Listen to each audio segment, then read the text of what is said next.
నూతన water plant ప్రారంభోత్సవం ఈరోజు ఉదయం పుట్టి బాలమణి జ్ఞాపకార్థం పుట్టి సందీప్ ఆహ్వానం మేరకు రామయ్యంపేట మున్సిపాలిటీలో 6వ వార్డులో ఉచిత వాటర్ ప్లాంట్ ప్రారంభోత్సవానికి బీజేపీ మెదక్ నియోజకవర్గం ఇన్ఛార్జ్ పంజా విజయ్ కుమార్ గారు కార్యక్రమాల్లో పాల్గొన్నారు. ఉచితంగా నీటిని అందిస్తున్న సందీప్కి శుభాకాంక్షలు తెలుపుతూ మరిన్ని సామాజిక సేవా కార్యక్రమాలు చేయాలని కోరారు. తర్వాత పురాతన ఆలయం సీతయ్య గుడిలో నెలకొల్పిన గణేశుడి దర్శనం చేసుకుని ఆలయాన్ని సందర్శించారు. విజయ్ కుమార్ గారితో బీజేపీ పట్టణ అధ్యక్షులు భానుచందర్, మండల అధ్యక్షులు దయానంద రెడ్డి, సీనియర్ నాయకులు నవాజ్, రాజేంద్ర ప్రసాద్, శంకర్ గౌడ్, సతీష్ రావు, కార్తికే, బండి గిరి, నాంపల్లి కన్నయ్య, నాగరాజు, అనిల్, సందీప్ నాయకులు పాల్గొన్నారు.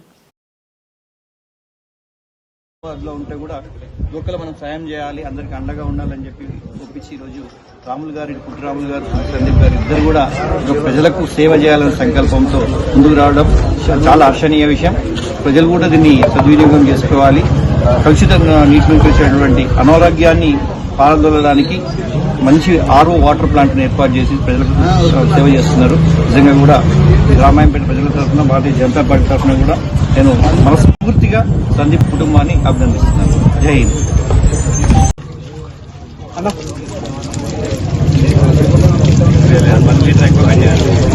కూడా